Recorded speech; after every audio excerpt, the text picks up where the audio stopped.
আসসালামু আলাইকুম স্টুডেন্ট। আজকে আমরা অর্থনীতি প্রথম পত্রের প্রথম অধ্যায়ে সুযোগ ব্যয় ধারণাটি পড়ব।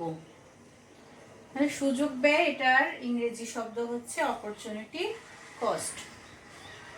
তাহলে সুযোগ ব্যয় বলতে আমরা বুঝি একটি দ্রব্যের অতিরিক্ত একক উৎপাদন করতে গিয়ে অপর দ্রব্যের যতটুকু ছেড়ে দিতে হয় সেই ছেড়ে দেওয়ার পরিমাণটি হলো আমাদের সুযোগ ব্যয়। তাহলে আমাদের এখানে এক্স এবং ওয়াই দুটি দ্রব্য আছে, আর এবি হচ্ছে আমাদের পিপিসি কার্ভ বা উৎপাদন সম্ভাবনা রেখা। তাহলে আমরা উৎপাদন সম্ভাবনা রেখার সম্পর্কে আগেই জানি। উৎপাদন সম্ভাবনা রেখা হচ্ছে এমন একটি রেখা যে রেখার প্রতিটা বিন্দুতে কাম্য এবং দক্ষ উৎপাদন নির্দেশ করে, তাই আমি উৎপাদন সম্ভাবনা রেখায় উৎপাদন করব।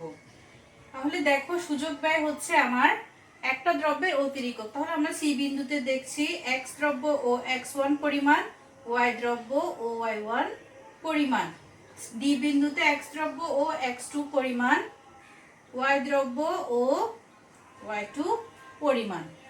তাহলে আমি প্রথমে যদি এক্স সি বিন্দুতে উৎপাদন করি তখন এক্স পাই ও এক্স ওয়ান এবং ওয়াই পাই ও ওয়াই ওয়ান। তাহলে আমার যদি কোনো কারণে এক্স দ্রব্যের উৎপাদন বাড়াতে হয়, তাহলে আমি এক্স ওয়ান থেকে এক্স টুতে বেশি উৎপাদন করতে চাই, তাহলে আমার সম্পদ সীমিত। মানে সীমিত সম্পদের মধ্যে একটি দ্রব্যের যদি উৎপাদন বাড়াতে চাই আর একটা দ্রব্যের উৎপাদন আমাকে কমাতে হবে। তাহলে এক্স দ্রব্য এক্স ওয়ান থেকে এক্স টু উৎপাদন বাড়াতে গেলে আমি ওয়াই দ্রব্য ওয়াই ওয়ান থেকে ওয়াই টুতে ছেড়ে দিব। তার মানে ওয়াই ওয়ান ওয়াই টু এতটুকু পরিমাণ কমানোর ফলে এক্স ওয়ান এক্স টু এতটুকু পরিমাণ বাড়ানো সম্ভব হবে। অর্থাৎ এক্স দ্রব্যের উৎপাদন ডেল এক্স বাড়াতে হলে ওয়াই দ্রব্যের উৎপাদন ডেল ওয়াই কমাতে হবে। এটাকেই বলা হচ্ছে সুযোগ ব্যয়। অর্থাৎ এক্স ওয়ান এক্স টু পরিমাণ এক্স দ্রব্যের সুযোগ ব্যয় হচ্ছে ওয়াই ওয়ান ওয়াই টু পরিমাণ ওয়াই দ্রব্য। ওয়াই ওয়ান ওয়াই টু কে আমি আবার এখানে সি এল বলতে পারি, সি এল। আবার এক্স ওয়ান এক্স টু কে আমি বলতে পারি এল ডি। তাহলে সুযোগ ব্যয় বলতে আমরা বুঝি একটি দ্রব্যের অতিরিক্ত একক উৎপাদন করার জন্য অপর দ্রব্যের উৎপাদন যতটুকু ছেড়ে দিতে হয়। আর আমি যদি সম্পূর্ণ এক্স দ্রব্য ছেড়ে দিই তাহলে এক্স দ্রব্যের লাস্ট এরিয়া হচ্ছে ওবি। তাহলে ওবি পরিমাণ এক্স দ্রব্যের সুযোগ ব্যয় হচ্ছে ও এ পরিমাণ ওয়াই দ্রব্য। তাহলে ওবি যদি আমি এক্স দ্রব্য সম্পূর্ণ উৎপাদন করি, ওয়াই দ্রব্য উৎপাদন করতে পারবো না। ওয়াই দ্রব্যের লাস্ট হচ্ছে এই পর্যন্ত, ও এ পরিমাণ ওয়াই সম্পূর্ণ ছেড়ে দিতে হবে।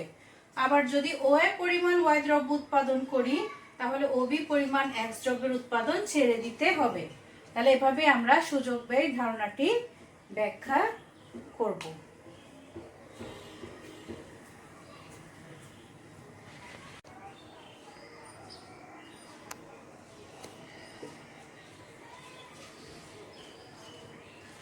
এরপর আসো আমরা আলোচনা করব মৌলিক অর্থনৈতিক সমস্যাগুলো, বেসিক ইকোনমিক প্রবলেম।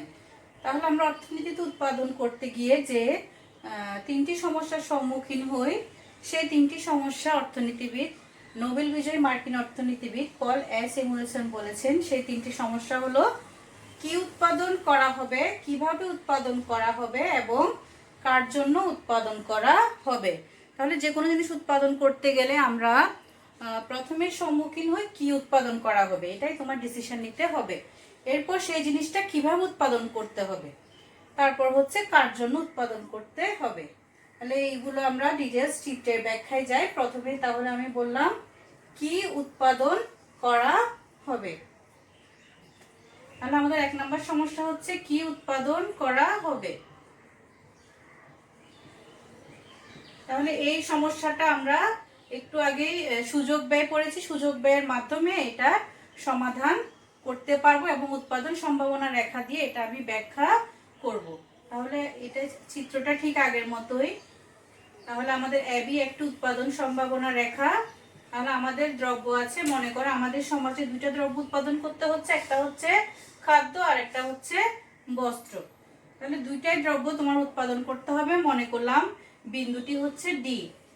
তাহলে এই বিন্দুতে মনে করো তোমার খাদ্য 10 একক উৎপাদন হয় এবং বস্ত্র উৎপাদন হয় 5 একক। তাহলে তোমার যদি পুরো দেশে 10 একক খাদ্য লাগে এবং 5 একক বস্ত্র লাগে, তাহলে তুমি ডি বিন্দুতে উৎপাদন করতে পারবে।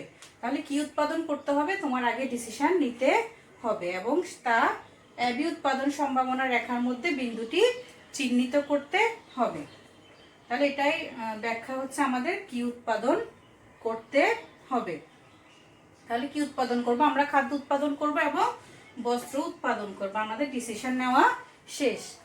এরপর আসো আমরা কিভাবে উৎপাদন করব। কিভাবে? 2 নম্বর প্রশ্ন হচ্ছে কিভাবে উৎপাদন করা হবে। তাহলে তোমার কাছে মনে করো তুমি একটা জমি চাষ করবা বা জমিতে উৎপাদন করবা। তোমার কাছে জমি আছে এবং লাঙ্গল আছে। তাহলে জমিটা এগুলো হচ্ছে তোমার চাষের প্রয়োজনীয় যন্ত্রপাতি। এখন লাঙ্গলটা হচ্ছে তোমার মূলধন। তাহলে তুমি লাঙ্গল দিয়েও চাষ করতে পারো, ট্রাক্টর দিয়েও চাষ করতে পারো। ঠিক আছে? তাহলে লাঙ্গল দিয়ে যদি উৎপাদন করো, তোমার ওখানে জনবল বেশি লাগবে, এটা হচ্ছে শ্রম নিবিড়। তাহলে উৎপাদন করার দুইটা কৌশল আছে। এক কৌশল, একটা হচ্ছে শ্রম নিবিড় আর একটা হচ্ছে শ্রম নিবিড় কৌশল, আর একটা হচ্ছে মূলধন নিবিড় কৌশল। মূলধন নিবিড় কৌশল, শ্রম নিবিড় কৌশল মানে যেটা উৎপাদন করতে শ্রম বেশি লাগে। তাহলে তুমি যদি লাঙ্গল দিয়ে উৎপাদন করো, এটা হচ্ছে শ্রম নিবিড় কৌশল। আর ট্রাক্টর যেহেতু ভারী যন্ত্র, এটা কিনতে মূলধন বেশি লাগে, ওইটা হচ্ছে মূলধন নিবিড় কৌশল। তাহলে তোমার কাছে যে সম্পদটা আছে সেটা শ্রম নিবিড় কৌশল না মূলধন নিবিড় কৌশল তুমি ব্যবহার করবে, এটা সিলেক্ট করাটাই হচ্ছে কিভাবে উৎপাদন করা হবে। তাহলে তুমি যেভাবে উৎপাদন করো না কেন, উৎপাদনটা একই পাবে। মনে করো তুমি কুলগাঁও কলেজ থেকে অক্সিজেন পর্যন্ত যাবে। তাহলে তুমি অক্সিজেন বিভিন্ন পথে যেতে পারো, কিন্তু তোমার মূল লক্ষ্য হচ্ছে অক্সিজেনে যাওয়া। তাহলে আমাদের মূল লক্ষ্য হচ্ছে উৎপাদন একই পাওয়া। যেটা দিয়ে করি, লাঙ্গল দিয়ে চাষ করি বা ট্রাক্টর দিয়ে চাষ করি, আমি উৎপাদন একই রকম পাবো। উৎপাদনের টার্গেটটা একই।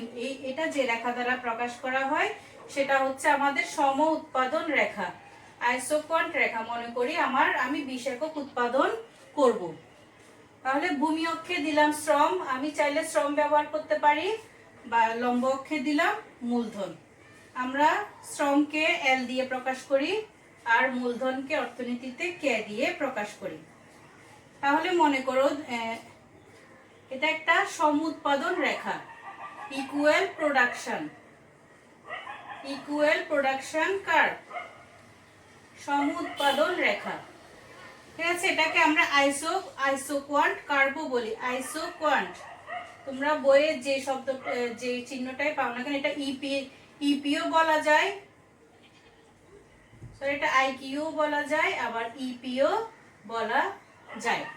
তাহলে মনে করো 20, তাহলে 20 একক পেতে গেলে তুমি 4 5 20 পেতে পারো, বা 10 2 20 পেতে পারো।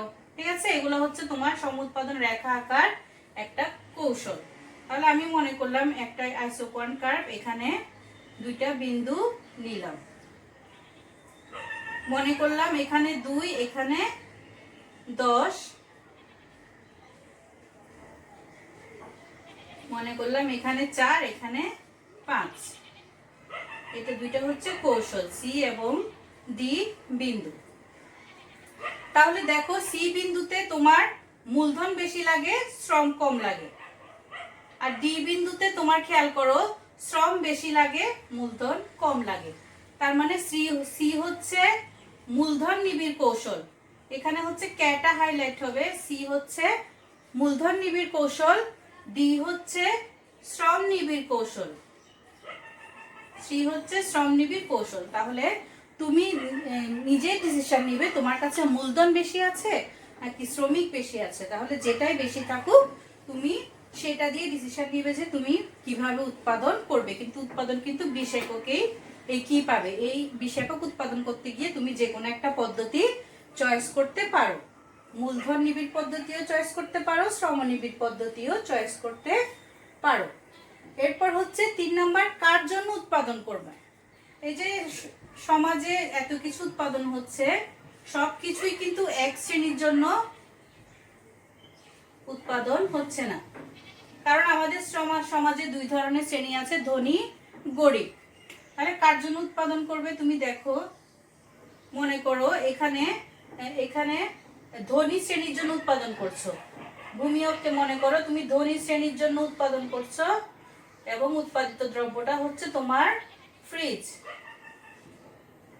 মনে করো লম্ব অক্ষে তুমি গরিব শ্রেণীর জন্য উৎপাদন করছো, তোমার উৎপাদিত দ্রব্যটি হচ্ছে ধরো মোটা চাল। মনে করো মোটা চাল। তাহলে তুমি কিভাবে এটা উৎপাদন সম্ভাবনা রেখা দিয়ে বিশ্লেষণ করতে পারবো। এ বি, তাহলে এখানে 2টা বিন্দু দিলাম সি ডি,